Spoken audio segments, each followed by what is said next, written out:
Hey guys, Raven Rockette here. We have another special guest, Ben Morrison from Cinedopes. Hey, what's up, Raven? Thank you guys for watching Cinedopes. It's a web series about the first movie theater that starts selling weed. I play the evil Kurt Bullman. And today we have a couple clips for you. So without further ado, here's a clip from Cinedopes.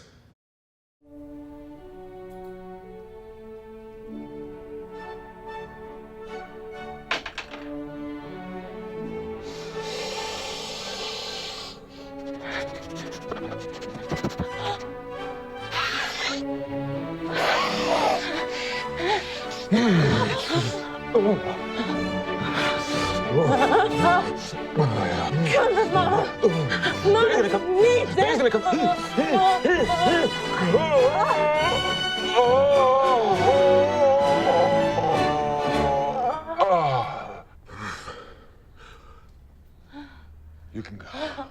I thought I was hilarious in that clip. What did you think, Raven? That was pretty freaking awesome, man. I'd fuck me. Would you fuck me? I'd fuck you. Well, you know, maybe, maybe not. We can get that big black dildo? Big black dildo. Are you sure? Are you positive? And cut.